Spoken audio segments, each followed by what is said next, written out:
গল্প কবিতা পাঠে সকলকে স্বাগত জানিয়ে শুরু করছি আজকের গল্প ঠান দিদি। লেখক নরেশচন্দ্র সেনগুপ্ত। সকলে তাহাকে বলিত ঠান দিদি। তাছাড়া তার যে অন্য নাম ছিল তাহা কেহ জানিত কিনা সন্দেহ। ঠান দিদি বলিয়া তিনি বুড়ি ছিলেন না, বয়স তাহার বছর 40, কিন্তু সমস্ত শরীরে তার একটা নিটোল সৌষ্ঠব ছিল, যাহা দিন রাত বয়সকে টিটকারি দিত। তার মাথা হইতে পা পর্যন্ত একটা অপূর্ব লাবণ্য ঢলঢল করিত, চক্ষে তাহার বিজলি খেলিত। অলঙ্কারহীন সহজ স্থির যৌবন তাহাকে যেন আগাগোড়া ছাইয়া শোভামণ্ডিত করিয়াছিল। তাহার সৌন্দর্য মিনমিনে ধরনের নয়, বেশ লম্বা চওড়া, আগাগোড়া স্পষ্ট ও বৃহৎ, যেন গ্রেট অক্ষরে ছাপা একখানি অপূর্ব কাব্যগ্রন্থ। ঠানদিদি বিধবা, তাই তাহার গহনা নাই। তিনি মাছও খান না, সাদা কাপড়ও প্রায় পরেন। ইহা ছাড়া বৈধব্যের অপর লক্ষণ তাহার ভিতর নাই। অধরে তাম্বুল রাগ মাঝে মাঝে তাহার না দেখা যাইত এমন নহে। একাদশীতে ভাত খাইতেন না, কিন্তু যে ভোজনের আয়োজন হইত তাহাতে অতৃপ্তির কোনো কারণ ছিল না। আর সদা সর্বদা তিনি যেমন হাসিয়া গাহিয়া রঙ্গরসে মাতিয়া বেড়াইতেন, তাহা বৈধব্যের সনাতন আদর্শের সঙ্গে মোটেই খাপ খাইত না। ঠানদিদির নিন্দার অন্ত ছিল না। সতীসাধ্যীরা তার নাম করিলে আচমন করিতেন। অসতী বলিয়া তাঁর অপবাদ ছিল, সে তো তুচ্ছ কথা। দুই একজন সেকেলে বুড়ি ইহাও রটাইয়াছিলেন যে তিনি আপন হাতে বিষ দিয়া স্বামীকে বধ করিয়াছেন। সে সম্বন্ধে ঠিক খবরটা কেহ বলিতে পারিত না, কেননা সে 20 বছরের কথা। আর তার স্বামীর মৃত্যু হইয়াছিল দূর দেশে, তাঁর কর্মস্থানে। এখন ঠানদিদি থাকেন পাড়া গাঁয়ে। এত বড় পাপিষ্ঠাকে কিন্তু গাঁয়ের লোক যে ঘৃণা করে, সে কথা তাহাদের ব্যবহার দেখিয়া কেহ বুঝিতে পারিত না। ঠাকুর ঘরে দুয়ারের কাছে তিনি আসিলে সবাই কোনো না কোনো আছিলায় তাহাকে অন্যত্র পাঠাইয়া দিত, কিন্তু মুখ ফুটিয়া কেহ বলিত না, তুমি এখানে আসিও না। কোনো বাড়িতে নিমন্ত্রণের রান্না বান্ধিতে কেহ তাহাকে ডাকিত না, কিন্তু মিষ্টান্ন প্রস্তুত করিতে হইলে তাহার সব বাড়িতেই ডাক পড়িত। কারণ এই নিভৃত পল্লীতে কেহ তাঁর মতো নানা রকমের খাবার তৈয়ার করিতে জানিত না। আর ঠাকুরানী যাহাতে হাত দিতেন তাহাই শোভন সুন্দর অমৃততুল্য হইয়া উঠিত। সকল রকম শিল্পে তাহার বিশেষ দখল ছিল বলিয়া বালিকা হইতে বৃদ্ধা পর্যন্ত সকলে তাহার শিষ্যত্ব গ্রহণ করিয়াছিল। রোগে তার মতো সেবিকা গ্রামে কেন দেশে কোথাও ছিল না। পাশ করা শুশ্রূষাকারিণী তাঁর কাছে লাগে না। ঠানদিদি মিষ্টভাষিণী, পরোপকারিণী। তিনি 20 বছর আগে যেদিন বিধবা হইয়া মিরপুর গ্রামে পা দিয়াছিলেন, সেদিন হইতে তাহার জীবনের প্রতি মুহূর্ত কেবল 10 জনের কাজে ব্যয় হইয়াছে। নিজের তাহার কিছু করিবার ছিল না, তবে সকলের সব কাজ সারিয়াও রোজ নিজের আহারের পারিপাট্যের দিকে তিনি বিশেষ দৃষ্টি দিতেন। ব্রত উপবাস নিয়ম তিনি করিতেন না। কোনো ঠাকুরের কাছে তাহাকে কেহ গড় হইতে দেখে নাই, নিজেও দীক্ষা লন নাই। এমন একটা অদ্ভুত মেয়ে মানুষ যখন প্রথম গাঁয়ে আসিয়া বসিল, তখন গ্রামের আবাল বৃদ্ধ বনিতা তাহার উপর মহাক্ষিপ্ত। কিন্তু আশ্চর্য এই স্ত্রীলোকটির ক্ষমতা। বৎসর না ফিরিতে সে সকলকে বশ করিয়া ফেলিল। বৃদ্ধ সুদর্শন ভট্টাচার্য একদিন তাকে যা নয় তাই বলিয়া গালি দিল, তার ঠাকুর দালান হইতে বিদায় করিয়া দিল। ঠানদিদি হাসিয়া বামাদাসীকে বলিলেন, ঠাকুর বলেছেন ঠিক, দেবতাদের সঙ্গে আমার যে আদা কাঁচকলা সম্পর্ক, তাতে ওদের ওদিকে আমার না ঘেঁষাই ভালো। চক্রবর্তী মহাশয়ের পত্নী প্রথম সাক্ষাতে মুখ ফিরাইয়া দাঁড়াইলেন। ঠানদিদি হাসিয়া বলিলেন, দিদি, শেয়াল কুকুরকে কি চোখ দিয়েও দেখতে নেই? নেহাত দুঘা মারতেও তো দেখতে হয়। মোটের উপর কড়া কথা বা কটু ব্যবহার ধুলার মতো ঝাড়িয়া ফেলিয়া তাঁর হাসি ভরা মুখ ও বুক ভরা সেবার আকাঙ্ক্ষা লইয়া যখন তিনি তাঁদের দ্বারে আসিয়া দাঁড়াইলেন, তখন কেহ তাহাকে আর ঠেলিয়া রাখিতে পারিল না। আমার বিবাহ হইবার পর ঠানদিদি হইলেন আমার প্রধান সখী। তিনি আমার মায়ের বয়সী, কিন্তু তার সঙ্গে সমানভাবে মিশিয়া হাস্য পরিহাস করিতে আমার কোনোদিন একটুকু দ্বিধা হয় নাই। বরং শ্বশুরবাড়ির সংকোচটা তাহার সহৃদয় স্পর্শেই আমার কাটিয়াছিল। তিনি আমার সহিত রহস্য করিতেন, কিন্তু ঠানদিদি সম্পর্কের আর 10 জনের মতো ছ্যাবলামি করা তাঁর অভ্যাস ছিল না। তাহার কথাবার্তায় লঘুত্বের ভিতর এমন একটা আত্মমাধুরী ছিল যে সে কথায় মন পাতলা হইত, কিন্তু তাহাতে মনে লাগিত না, ক্লান্তি আসিত না। কালে কালে আমি ঠানদিদির একেবারে অন্ধ উপাসক হইয়া পড়িলাম। তিনি আমার সখী ও সহচরীও বটে, আর আমার সব বিষয়ের গুরুও বটে। এমন কোনো কথা ছিল না যাতে তাঁর কথা বেদবাক্যের মতো না মানিতাম। তাঁর চরিত্রের সঙ্গে তাঁর বিধবার অযোগ্য অনাচার আমি কিছুতেই মিলাইতে পারিতাম না। একদিন পান সাজিতে বসিয়াছি, তাহাকে একটা সাজিয়া দিলাম। তিনি খাইলেন। আমি বলিলাম, ঠানদি, তুমি পান খাও কেন? মর পোড়ার মুখী, একটা পান যদি বা হাতে তুলে দিলি, তার আবার খোঁটা দিচ্ছিস, বলিয়া স্নিগ্ধ হাস্যময় সুন্দর চক্ষু আমার মুখের উপর রাখিলেন। আমি বলিলাম, রঙ্গ রাখো ঠান্দি, আজ তোমায় আমি ছাড়ছি না। তোমায় বলতেই হবে, তুমি এসব অনাচার করো কেন? যা করতে নেই তা করলে কি হয়? পাপ হয়। পাপ করলে কি হয়? কে জানে কি হয়? পাপ করতে নেই তাই জানি। আমি জানি পাপ করলে নরকে যায়, সেখানে খুব শাস্তি পায়। এ কথা তুমি মানো? হ্যাঁ, আরও মানি যে বিধবা যদি আচার নিয়ম মেনে দেবদ্বিজে ভক্তি রেখে সমস্ত জীবন কঠোর ব্রহ্মচর্য করে, তবে তার পুণ্য হয়, সে স্বর্গে যায়, অনন্তকাল স্বামীর সহবাস করে। ঠানদিদির মুখে হাসিটা যেন একটু ঘোর হইয়া উঠিল। আমি অবাক হইয়া বলিলাম, এত যদি মানো, তবে নিষ্ঠা আচার নিয়ম করো না কেন? আমি স্বর্গে যেতে চাইনে বলে, আর স্বামীর ঘাড়ে আর চাপতে চাইনে বলে, নরকে পড়তে চাই বলে, বুঝলি? বলিয়া ঠানদি আবার হাসিলেন।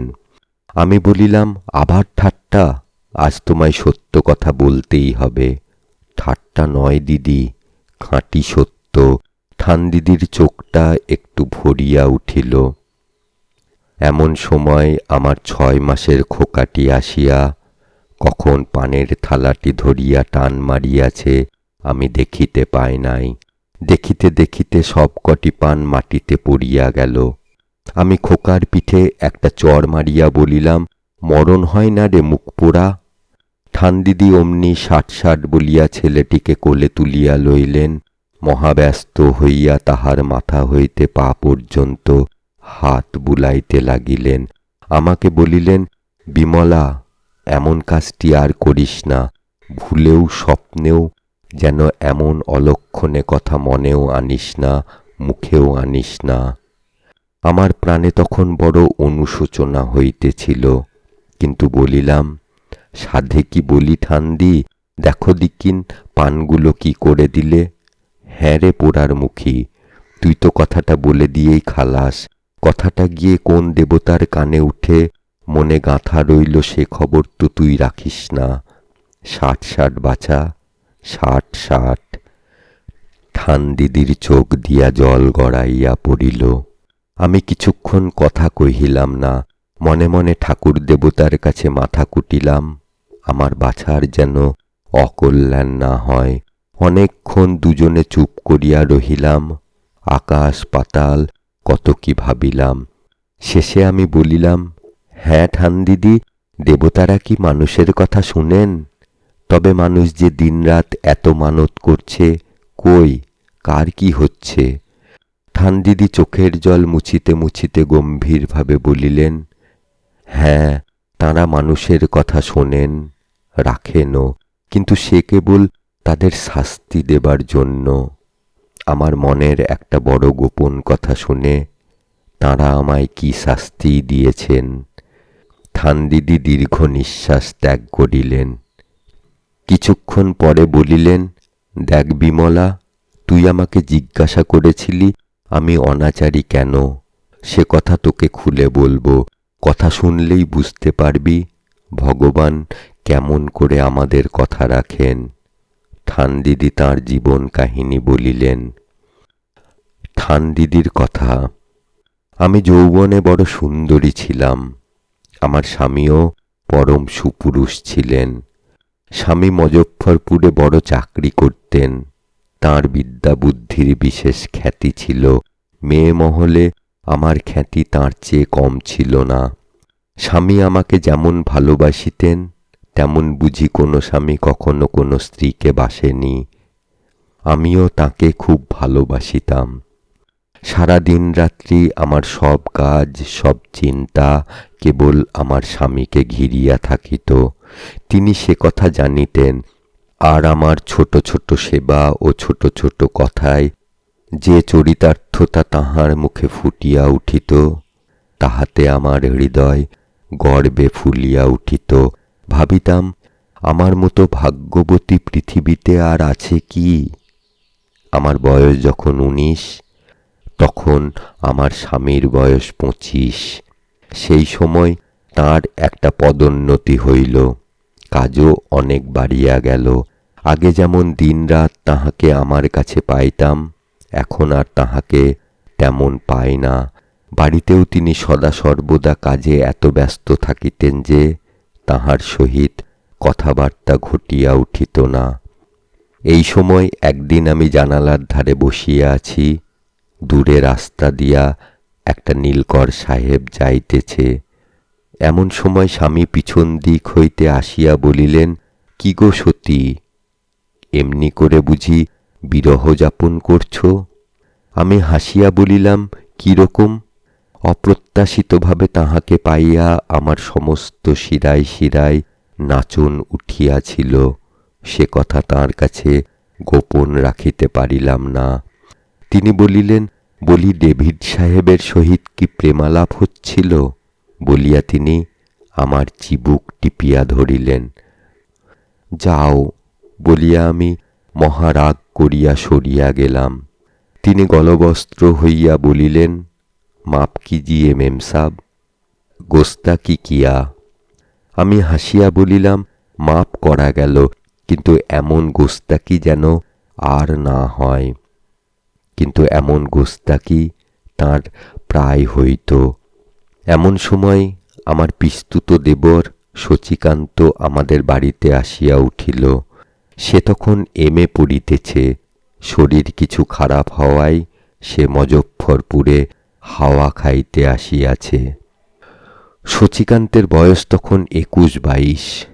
সুন্দর না হইলেও তাহার শরীরে সৌষ্ঠব ছিল, আর চক্ষু দুটি তার এক অপূর্ব প্রতিভার আলোকে উজ্জ্বল ছিল।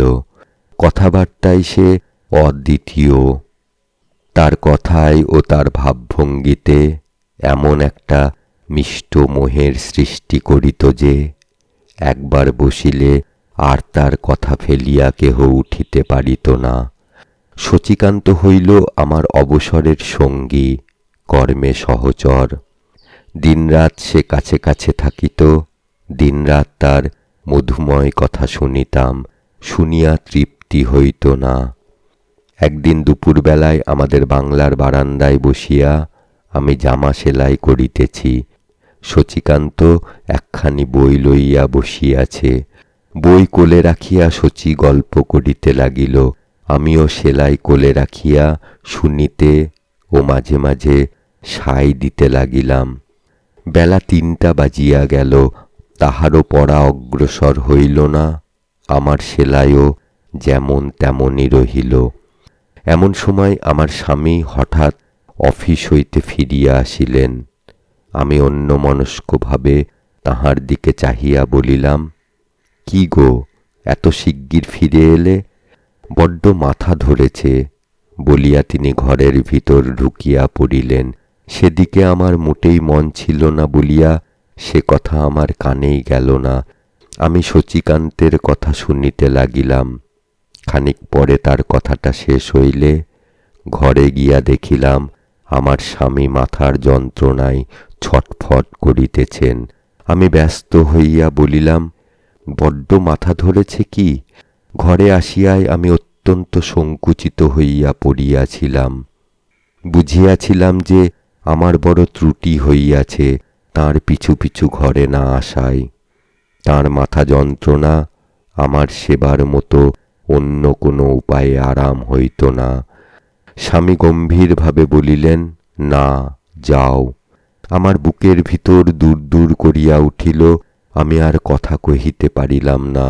এক গ্লাস জলে ওডিকলন ঢালিয়া আনিয়া বলিলাম, এসো, মাথাটা ধুইয়ে দিয়ে বাতাস করি।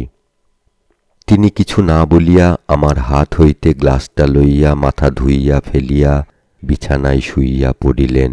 আমি নিতান্ত অপরাধীর মতো চুপ করিয়া দাঁড়াইয়া রহিলাম। আমার বুক ঠেলিয়া কি যেন একটা উঠিতে লাগিল। খানিক বাদে আমি নিঃশব্দে পাখা লইয়া স্বামীর শিয়রে বসিয়া বাতাস করিতে লাগিলাম। স্বামী কিছু বলিলেন না। শচীকান্ত আসিয়া জিজ্ঞাসা করিল, দাদা, তোমার কি অসুখ করেছে?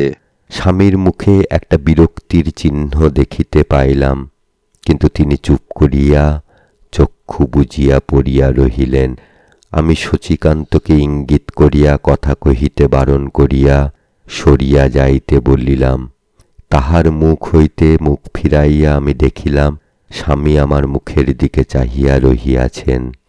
আমি চাহিতেই চক্ষু মুদ্রিত করিলেন। আমি বুঝিলাম আমার মুখ চোখ লাল হইয়া উঠিল, বুকের ভিতর কাঁপিতে লাগিল। স্বামী ঘুমাইয়া পড়িলেন। আমি পাখা রাখিয়া আস্তে আস্তে বারান্দায় উঠিয়া গেলাম। সেখানে শচীকান্ত একখানা তক্তপোশের উপর ভ্রু কুঞ্চিত করিয়া বসিয়া কি যেন ভাবিতেছে। আমি গিয়া বসিতেই তাহার মুখ প্রসন্ন হইয়া উঠিল। তাহাতে আমার বুকের ভিতর যেন কেমন করিয়া উঠিল। আমি যেন একটু কাঁপিতে লাগিলাম। আস্তে আস্তে গিয়া সেই তক্তপোশের উপরে বসিয়া পড়িলাম। তারপর ক্রমে এ কথা ও কথা হইতে হইতে আমার সংকুচিত ভাবটা কাটিয়া গেল। শচীকান্ত তাহার সেই প্রাণস্পর্শী ভাবে কথা কহিতে আরম্ভ করিল। আমি আগ্রহের সহিত মন্ত্রমুগ্ধের ন্যায় শুনিতে লাগিলাম। কথাটা অতি তুচ্ছ। তাহাদের কলেজের কোন প্রফেসরের কেমন হাস্যকর বিশেষত্ব আছে তাই সে বর্ণনা করিতেছিল, কিন্তু সে কথাগুলি এমন সরস করিয়া বলিত, আর তার গলার আওয়াজ এত আশ্চর্য মিষ্ট ছিল যে যত তুচ্ছ কথা হোক না কেন কান পাতিয়া শোনা ছাড়া উপায় ছিল না। এমন করিয়া কতক্ষণ গেল বুঝিতে পারিলাম না। যখন প্রায় সূর্যাস্ত হইতেছে এমন সময় শচীকান্ত কহিল, বৌদি, খালি কি কথা খাইয়েই আমায় রাখবে নাকি? খাবার দাও। আমি লজ্জিত হইয়া একটু হাসিয়া উঠিলাম। দেখিলাম শচী একাগ্র চিত্তে আমার মুখের দিকে চাহিয়া রহিয়াছে। আমার কান পর্যন্ত লাল হইয়া উঠিল। আমি লজ্জিত নববধূর মতো ঈষৎ হাসিয়া চলিয়া গেলাম। মিথ্যা কথা কহিব না, শচীর চোখের ভাষা আমি বুঝিয়াছিলাম। তাহাতে রাগ করাই উচিত ছিল, কিন্তু আমি পোড়ার মুখী। তাহার উপর রাগ হইল না। লজ্জা পাইয়া আমি তাহার হৃদয়ের তৃষ্ণা বাড়াইয়া দিলাম, হয়তোবা আশাও দিলাম। ঘরের ভিতর আসিতেই দারুণ বেদনা অনুভব করিলাম। আমার চরিত্রের দুর্বলতা দেখিয়া নিজেকে শত শত ধিক্কার দিতে লাগিলাম। আমার কান্না পাইতে লাগিল। কেবলই মনে হইতে লাগিল, শচী আমাদের এখানে আসিল কেন? আকাশ পাতাল ভাবিতে ভাবিতে খাবারের থালা লইয়া শচীকান্তকে দিতে গেলাম। এবার আত্মরক্ষার জন্য প্রস্তুত হইয়াও গেলাম। আর তাহাকে প্রশ্রয় দেওয়া চলে না। আমি গম্ভীরভাবে খাবারের থালাটি রাখিয়া যাইবার উদ্যোগ করিতেছি, এমন সময়ে সে বলিল, ওরে বাপরে, এ যে গন্ধমাদন পর্বত, এতগুলো আমি খাবো কি করে? আমি বলিলাম, তার মানে আমি হনুমান? বলি, এমন কত গন্ধমাদন, তোমার পেটে রোজ কতটা যায় খবর রাখো কি? হায়, কোথায় গেল আমার গাম্ভীর্য, কোথায় গেল আমার আত্মরক্ষার আয়োজন? সে বলিল, কিছুতেই সে এতগুলো খাইতে পারিবে না এবং ধরিয়া বসিল, আমার সঙ্গে খাইতেই হইবে। আমি তাহার পীড়াপিড়ি এড়াইতে পারিলাম না। আমার এমন একটা অবস্থা হইয়াছিল যে সে কিছু জোর করিয়া ধরিলে আমি না বলিতে পারিতাম না। নিতান্ত পীড়াপিড়িতে আমি একটা মিষ্টি তুলিয়া খাইলাম। সে বলিল, ওতে হবে না, এই পান্তুয়াটা নিতে হবে। আমি অস্বীকার করায় সে আমার হাত চাপিয়া ধরিয়া পান্তুয়াটা হাতে গুঁজিয়া দিল। আমার শিরার ভিতর রক্ত হঠাৎ চঞ্চল হইয়া উঠিল। ঠিক সেই সময় স্বামী আসিয়া সম্মুখ দিয়া বারান্দায় ঢুকিলেন। আমার সমস্ত শরীর একবার যেন কাঁপিয়া উঠিল। তাহার মুখের দিকে চাহিতে সাহস হইল না। তিনি যে কখন বিছানা হইতে উঠিয়া ভিতরের দিক দিয়া বাগানে বাহির হইয়া গিয়াছেন এবং কতক্ষণ যে সেখানে পায়চারি করিয়া আসিয়াছেন, তাহার আমি কোনো খবর রাখি নাই। খাবার আনিবার সময় ঘরে গিয়াছিলাম বটে, কিন্তু তখন আমি এত তন্ময় হইয়াছিলাম যে তাহার কথা মনেই হয় নাই এবং তিনি বিছানায় আছেন কিনা লক্ষ্য করি নাই। আমি অত্যন্ত সংকুচিতভাবে ভাঙা গলায় বহু কষ্টে বুকের কাঁপুনি চাপিয়া বলিলাম, কখন উঠলে তুমি? স্বামী হাসিয়া বলিলেন, সে খবর নেবার তো অবসর হয়নি, দেওরটি নিয়ে ব্যস্ত আছো। তার মুখ প্রশান্ত, কিন্তু যেন একটা ক্ষীণ বিষাদের ছায়ায় আবৃত। এ কথায় আমি অসম্ভব লাল হইয়া উঠিলাম। পা হইতে মাথা পর্যন্ত ভিতরে ভিতরে কাঁপিতে লাগিল। সর্বাঙ্গ যেন ঘামিয়া উঠিল। ডেভিড সাহেবের কথাই তো কখনো এমন হয় নাই। শচীকান্তও যেন কেমন একটু অপ্রস্তুতভাবে খাবার খাইতে লাগিল। কিছুক্ষণ চুপ করিয়া থাকিয়া আমি কথঞ্চিৎ আত্মসংবরণ করিয়া বলিলাম, মাথাটা ছেড়েছে কি? স্বামী বলিলেন, হ্যাঁ, অনেকটা। আমি বলিলাম, খাবার দেব কি? স্বামী হাসিয়া উত্তর করিলেন, আমার কি আর খাবার দরকার আছে? তোমাদের তো হয়ে গেল দেখছি, আমার তো একবার খবরও করলে না।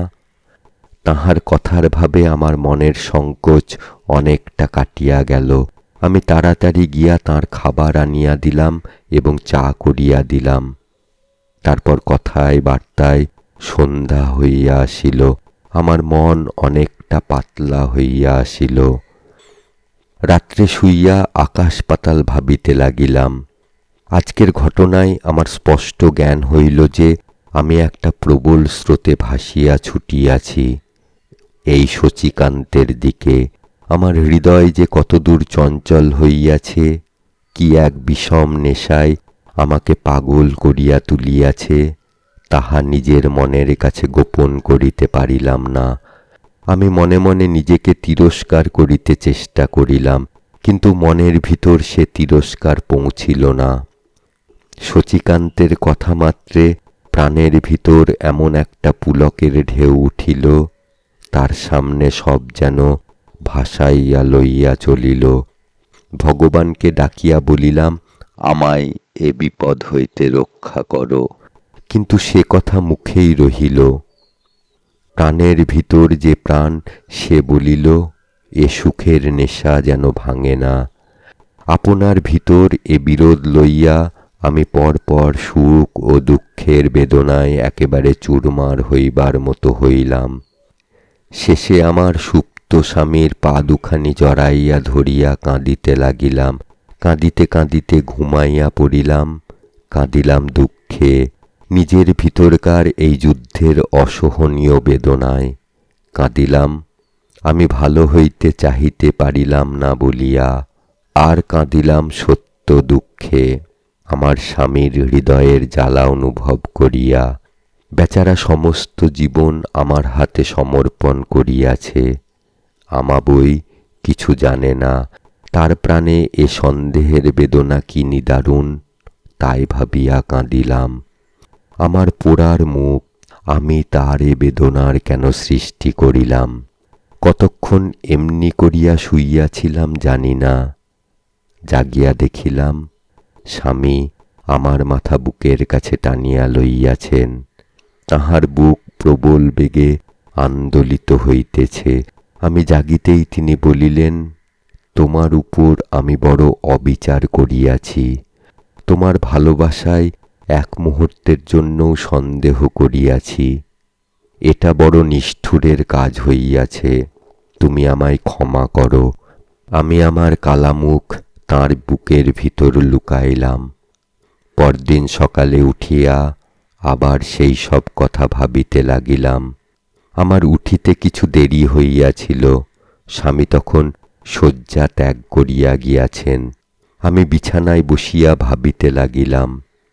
পূর্বরাত্রের সে অনুশোচনার তীব্রতা এখন যেন আশ্চর্য রকম কাটিয়া গেল। বরং আমার মনশ্চাঞ্চল্যের সপক্ষে নানা ওজোর খুঁজিতে লাগিলাম। স্বামীর সন্দেহটা দূর হইয়াছে, তাহাতে অপূর্ব আত্মপ্রসাদ লাভ করিলাম। মনটা আবার কেমন ভয়ানক চঞ্চল হইয়া উঠিল। বিছানা হইতে উঠিয়া মুখ হাত ধুইয়া খাবার করিতে গেলাম। চা করিলাম, সব অন্যমনস্কভাবে। আমার মনের ভিতর কেবল এক অপূর্ব মধুর সুর বাজিতেছিল। মাঝে মাঝে মনে হইতেছিল এটা অন্যায়, কিন্তু তখনই সে চিন্তাকে সরাইয়া দিয়া আবার মনের আবেগ আপন পথে ছুটিয়া চলিতে লাগিল। আমি সম্পূর্ণরূপে আত্মহারা হইলাম। ক্রমে শচীকান্ত কাছে আসিয়া জুটিল। আমি সকল চিন্তা সকল দুঃখ ভুলিয়া তাহার প্রীতিসাগরে হাবুডুবু খাইতে লাগিলাম।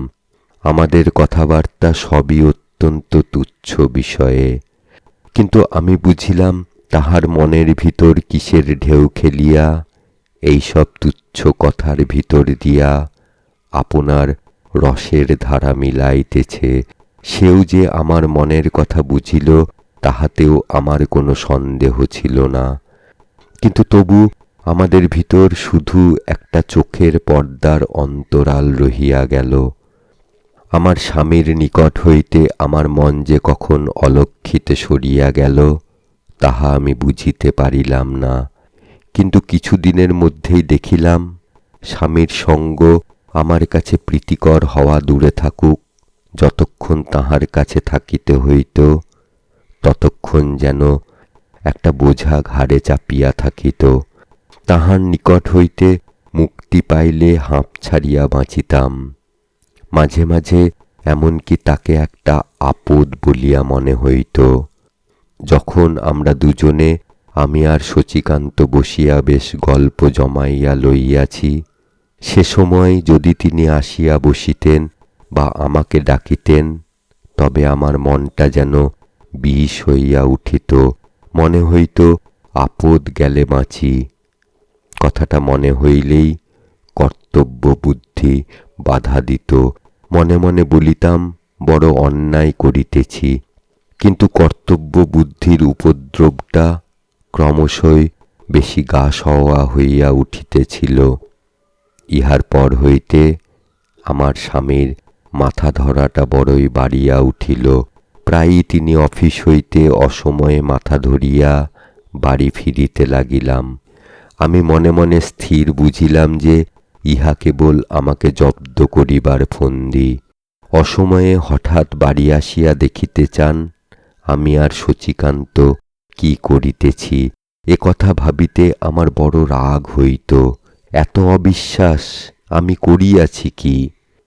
শচীকান্তের সঙ্গে আমার সম্বন্ধে যে কিছুমাত্র অন্যায় কিছু আছে, এ সময় আমি তাহা মনের কাছে কিছুতেই স্বীকার করিতে চাহিতাম না।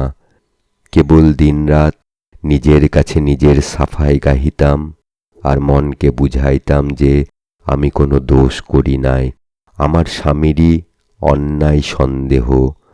দোষ আমার শরীর স্পর্শ করে নাই, কিন্তু আমার অন্তর যে স্বামীর নিকট সম্পূর্ণ অবিশ্বাসী এবং শচীকান্তের উপর অনুরক্ত, কথা তখন ভালো করিয়া স্বীকার করিতে চাহিতাম না। আমার আরও রাগ হইত আমার অদৃষ্টের উপর।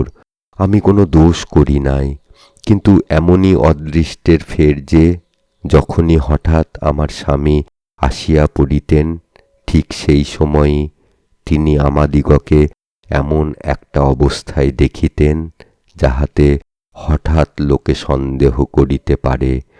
একদিন আমরা বাগানে বেড়াইতেছি। শচী আমার পশ্চাতে পশ্চাতে কপিক্ষেতের আইল দিয়া হাঁটিয়া আসিতেছে। হঠাৎ আমি পা হড়কাইয়া পড়িবার মতো হইলে শচী পিছন হইতে দৃঢ়ভাবে ধরিয়া ফেলিল। আমার চুল খুলিয়া তাহার পিঠের উপর দিয়া ঝুলিয়া পড়িল। আমি সামলাইয়া উঠিয়া দেখিলাম আমার স্বামী ঠিক তখনই অফিস হইতে ফিরিয়া আসিলেন।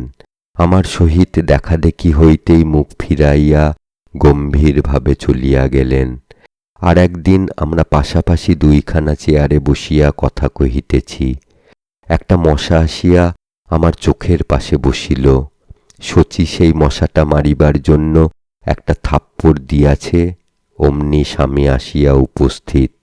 আমরা দুজনেই মহা অপ্রস্তুত হইয়া ভ্যাবাচাকা খাইয়া গেলাম। শচী বলিল, পারলাম না, মশাটা উড়ে গেল। কথাটা সত্য হইলেও কেমন ফাঁকা ফাঁকা শুনাইল, যেন একটা বাজে ওজর। এমনি প্রায় রোজ একটা না একটা কিছু হইত, যা বাস্তবিক কিছু দোষের নয়, কিন্তু যা দেখিয়া স্বামী নিশ্চয় একটা ভয়ানক অন্যায় কিছু মনে করিতেন। আর তাতে আমরা দুজনেই সাহায্য করিতাম আমাদের ব্যবহার দ্বারা। এই রকম অবস্থায় স্বামী আমাদের দেখিলেই দুজনেই যেন কেমনতর হইয়া যাইতাম। মুখ চোখ কান লাল হইয়া উঠিত। হয়তো এমন একটা কথা, এমন একটা অযাচিত ব্যাখ্যা দিতাম যাহাতে সন্দেহ বাড়িত বই কমিত না। আসল কথায় এই যে আমরা তিনজনেই পরস্পরের মনের ভাব খুব স্পষ্ট করিয়া বুঝিয়াছিলাম, কিন্তু যেন বুঝি নাই এমনই ভান করিয়া সবাই সবার সঙ্গে লুকোচুরি খেলিতেছিলাম। তাই আমাদের এ বিপত্তি। আমার যে অনুশোচনা না হইত এমন নহে। কখনো কখনো নিরিবিলিতে কাঁদিয়া চক্ষু ভাসাইতাম, কিন্তু এই সকল সময়ে যখন স্বামীর অভিযোগপূর্ণ দৃষ্টি দেখিতাম, তখন যেন আমার হৃদয় বিদ্রোহী হইয়া উঠিত। মনকে কেবলই বুঝাইতাম তিনি আমাকে অন্যায় রূপে সন্দেহ করিতেছেন। হৃদয় তাহার উপর বিষাক্ত হইয়া উঠিত। এক এক সময় মনে হইত যে আমার উপর এমন অন্যায় সন্দেহ করে, এক মুহূর্তও আর তাহার সহিত যেন বাস করিতে না হয়। একদিন আমি বাড়ির ভিতর কাজ সারিয়া বারান্দায় আসিতেছি। দ্বারের কাছে আসিয়া শুনিতে পাইলাম দুই ভাইয়ে কি কথা হইতেছে। আমি অগ্রসর না হইয়া কান পাতিয়া রহিলাম। কথা হইতেছিল শচীকান্তের পড়াশোনা সম্বন্ধে। স্বামী বলিলেন, তোর আর এবার এক্সামিন দেওয়া হবে না। এখানে থেকে যা পড়ছিস তাতে তো থার্ড ক্লাসও হইবার সম্ভাবনা নেই। শচীকান্ত কতকটা বিব্রত, কতকটা উত্তপ্ত হইয়া উত্তর করিল, এ পর্যন্ত তো কোনো এক্সামিনে ফার্স্ট ক্লাসের নিচে হইনি, একটু দেখোই না এবার কি হয়, তারপর বলো। স্বামী বিরক্ত হইয়া বলিলেন, আচ্ছা দেখা যাক। তারপর কিছুক্ষণ চুপ করিয়া থাকিয়া একটু কাশিয়া বলিলেন, আমি বলি এই সময় একটু চেষ্টা চরিত্র কর, কলকাতায় গিয়ে 2 মাস পড়ে যাতে ভালো করতে পারিস তার চেষ্টা দেখ। কথাটা শুনিয়া আমার পা হইতে মাথা পর্যন্ত জ্বলিয়া উঠিল। আমি বুঝিলাম শচীকান্তকে কলিকাতায় পাঠাইবার গরজের কারণ আমি। পড়াশোনায় শচীকান্ত খারাপ হইতে পারে এ কল্পনাও আমার কখনো আসে নাই, কাজেই সেটা সম্পূর্ণ বাজে কথা বলিয়া উড়াইয়া দিলাম। এসব যে কেবল শচীকান্তকে আমার নিকট হইতে দূর করিবার ফিকির, সে সম্বন্ধে আমার সন্দেহ মাত্র রহিল না। আমি অক্ষম রোষে আপনি পুড়িতে লাগিলাম। বারান্দায় না গিয়া ঘরের ভিতর বিছানার উপর বসিয়া পড়িলাম। এখন ভাবিতে আশ্চর্য বোধ হয়, তখন আমার বোধ হইতেছিল যেন স্বামী আমার জন্ম জন্মান্তরের শত্রু। অপমানে আমার হৃদয় জর্জরিত হইতেছিল। ভাবিতেছিলাম, হায়, এ অপমানের হাত হইতে উদ্ধার হইবার কোনো উপায় নাই কি? কত অসম্ভব কল্পনা আমার মাথায় আসিতে লাগিল। স্বামীর গৃহত্যাগ করিয়া স্বাধীন হওয়া একটা কল্পনা প্রিয় দুরাশার মতো আমার চক্ষের সম্মুখে ভাসিয়া উঠিল। বৈধব্যের কল্পনাও প্রীতিকর বোধ হইল। সঙ্গে সঙ্গে লজ্জার কথা বলিব কি, শচীকান্ত আমার সেই পতিবিহীন জীবনের সহিত বিজড়িত হইয়া গেল। বিধবা বিবাহ, দেবরের সহিত পরিণয় প্রভৃতি কত কল্পনা আমার যেন সম্পূর্ণ অজ্ঞাতসারে মনের উপর দিয়া ছবির মতো ভাসিয়া গেল। সে কল্পনায় আমি একটা অমানুষিক আনন্দের কম্পন শরীরের ভিতর অনুভব করিলাম। পরক্ষণেই মনকে সংযত করিলাম। কল্পনার মূঢ়তা ও নিষ্ঠুরতা উপলব্ধি করিয়া নিজেকে একটু তিরস্কার করিলাম। কিন্তু আমার এই তুচ্ছ মুহূর্তের অসাবধান প্রচ্ছন্ন কামনা দেবতার হৃদয়ে ছাপ মারিয়া দিল। তিনি আমার এই দুর্দান্ত কামনা পূর্ণ করিয়া আমার চরম শাস্তির বিধান করিলেন। আমার স্বামীর মাথা ধরাটা একটু বেশি হইতেছিল। আমি মনে করিয়াছিলাম সেটা শুধু আমাদের জব্দ করিবার একটা আছিলা মাত্র, কিন্তু শীঘ্রই দেখিলাম আমার অভিযোগ মিথ্যা। সঙ্গে সঙ্গে তাহার শরীর আশ্চর্য রকম রোগা হইয়া যাইতেছিল, কিন্তু আমার অন্ধ নয়নে তখন সেটা পড়ে নাই। একদিন তিনি অফিস হইতে খুব বেশি মাথা ধরা লইয়া ফিরিলেন। কিছুক্ষণ শুশ্রূষার পর তিনি ঘুমাইয়া পড়িলেন। আমি নিশ্চিন্ত হইয়া উঠিয়া গেলাম। প্রায় আধ ঘণ্টা পর আসিয়া দেখি তিনি তেমনি পড়িয়া আছেন। গায়ে হাত দিয়া দেখিলাম ভয়ানক জ্বর। আমি থার্মোমিটার আনিয়া সাবধানে তাহা লাগাইলাম। জ্বর 106 ডিগ্রিরও উপর। দেখিয়া পা হইতে মাথা পর্যন্ত যেন মুহূর্তের জন্য অসাড় হইয়া গেল। আমি ছুটিয়া শচীকান্তকে ডাক্তার ডাকিতে বলিলাম। ডাক্তার আসিয়া পরীক্ষা করিয়া দেখিলেন তাহার ঘুম হয় নাই, মস্তিষ্কে জড়তা উপস্থিত হইয়াছে। ঔষধ আনিতে দিয়া তিনি শুশ্রূষার বন্দোবস্ত করিতে লাগিলেন। তারপর ঔষধ আসিলে এক দাগ খাওয়াইয়া তিনি বলিলেন, একবার ডাক্তার সাহেবকে ডাকাও, অবস্থা গুরুতর বোধ হইতেছে। আমার তখন বুক ফাটিয়া যাইতে লাগিল। অবসন্ন হইয়া বসিয়া পড়িলাম। গত 2 মাসের সমস্ত ঘটনা অস্বাভাবিক দ্রুততার সহিত মনের ভিতর ঘুরিয়া ফিরিয়া উঠিতে লাগিল। তাহার উপর যত অবিচার অত্যাচার করিয়াছি তাহা মনে হইয়া আমাকে কশাঘাত করিতে লাগিল।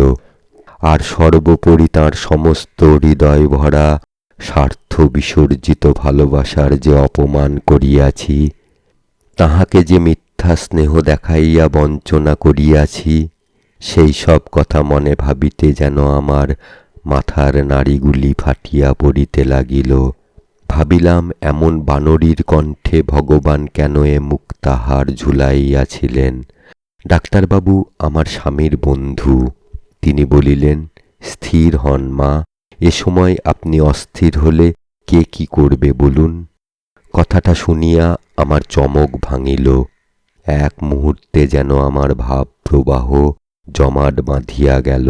স্থির হইয়া বসিয়া আমি স্বামীর শুশ্রূষা করিতে লাগিলাম। ডাক্তার সাহেব আসিলেন, আরও 2 জন ডাক্তার আসিলেন। তাহারা কলিকাতায় ঔষধাদির জন্য টেলিগ্রাম করিয়া যথাসাধ্য যত্ন করিতে লাগিলেন। একজন ডাক্তার সর্বদাই বাড়িতে থাকিতেন। কিছুতেই কিছু হইল না। স্বামী আর চক্ষু মেলিলেন না।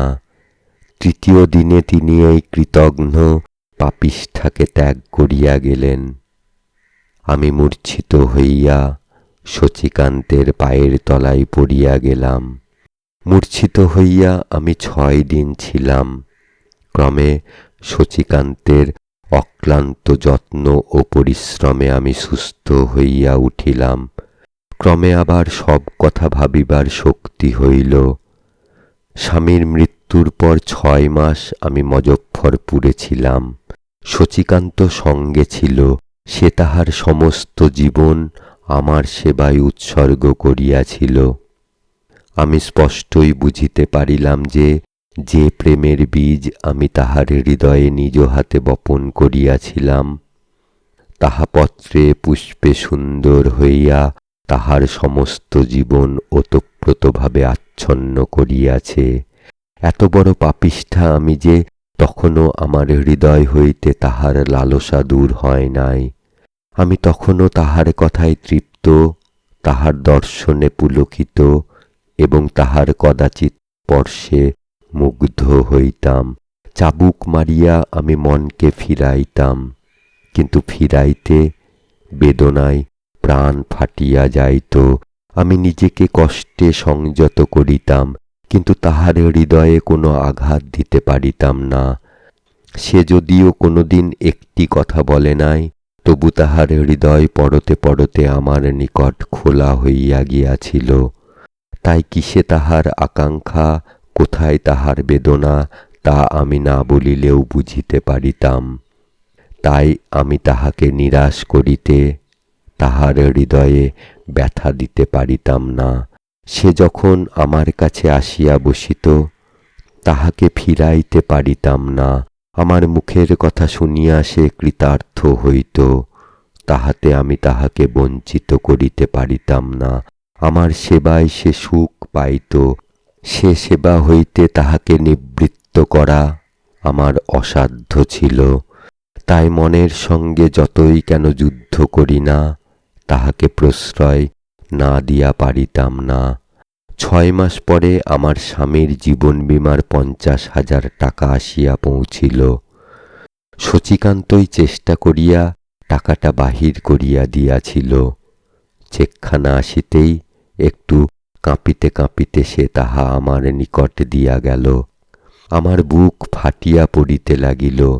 চেকখানা হাতে করিতে আমার যেন সমস্ত শরীর পুড়িয়া যাইতে লাগিল। সে যে আমার স্বামীর রক্ত, আমার বঞ্চনালব্ধ কলঙ্কের যৌতুক, এই কথাটাই বারবার আমার বুকের ভিতর আঘাত করিতে লাগিল যে আমি আমার স্বামীকে আজীবন কি নিষ্ঠুর বঞ্চনা করিয়া আসিয়াছি। আমি তাহাকে ভালোবাসি নাই, ভালোবাসার ভান করিয়াছি। আমার ঝুটা মুক্তা দিয়া তাঁর হৃদয়ের অমূল্য সম্পদ ঠকাইয়া লইয়াছি। এই 50,000 টাকা আমার সেই জীবনব্যাপী বঞ্চনার শেষ উপার্জন।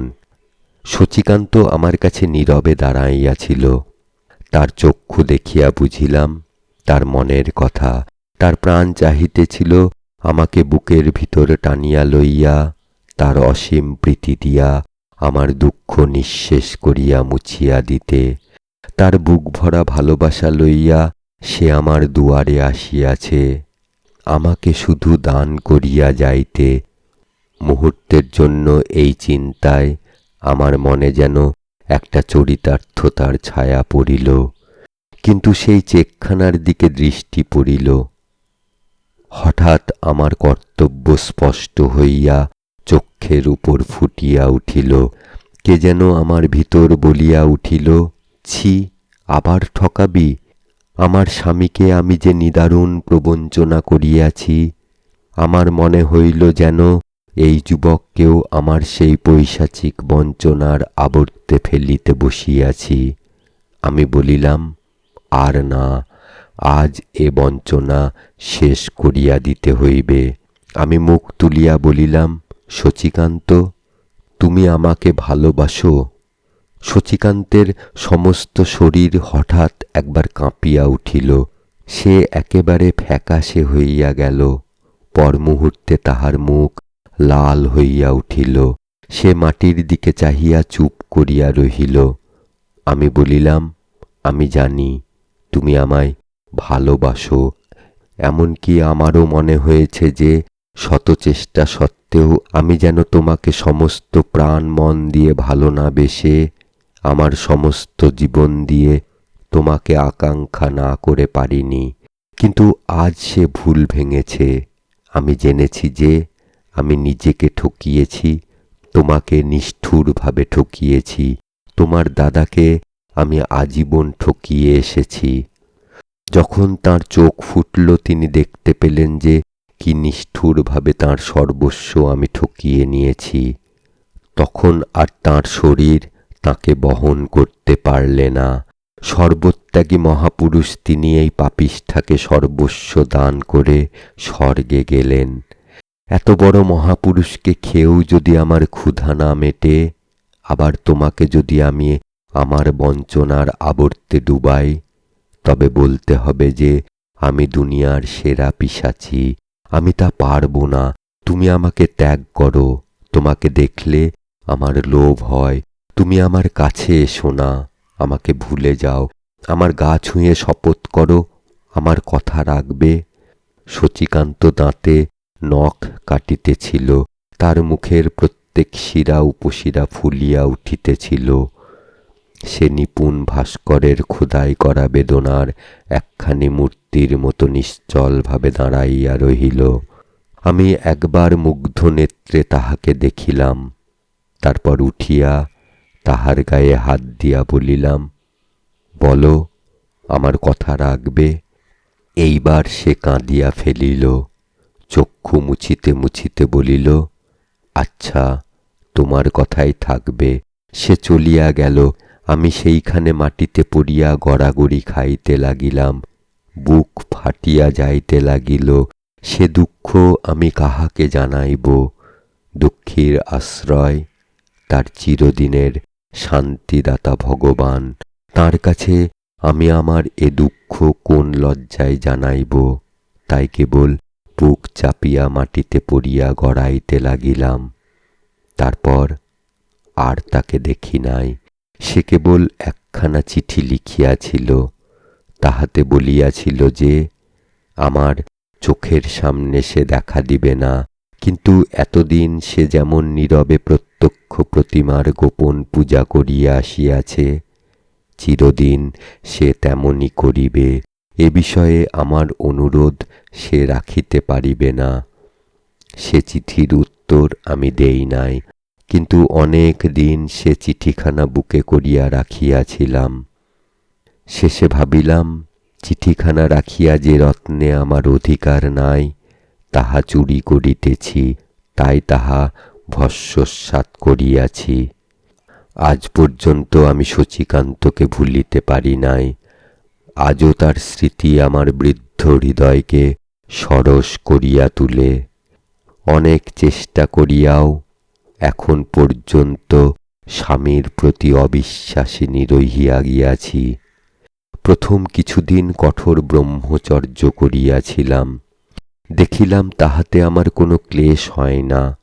পরে ভাবিলাম, হৃদয়ে স্বামীর প্রতি অবিশ্বাসিনী হইয়া বাহিরে একটা মিথ্যা ক্লেশহীন কষ্টের আড়ম্বর রাখিয়া লোকের প্রশংসা বা সম্মান ঠকাইয়া লইবার আর কোনো অধিকার নেই।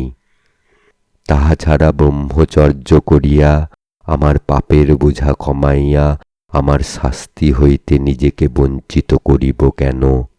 যে পাপিষ্ঠা আমি, অনন্ত নরক আমার যোগ্য। ব্রহ্মচর্যে সে যন্ত্রণা তিলমাত্র কমে, এমন ইচ্ছা আমি করিতে পারি না। ঠানদিদি থামিলেন, দেখিলেন আমার চোখে জল, বলিলেন, চোখের জলের এমন অপব্যয় করিস না বোন। আমার মতো পাপিষ্ঠাকে ঘৃণা করতে শেখ। লোকে যদি আমায় ঘৃণা করে, আমি তাতে তৃপ্তি লাভ করি। লোকের সম্মানে বা স্নেহে আমার আতঙ্ক হয়।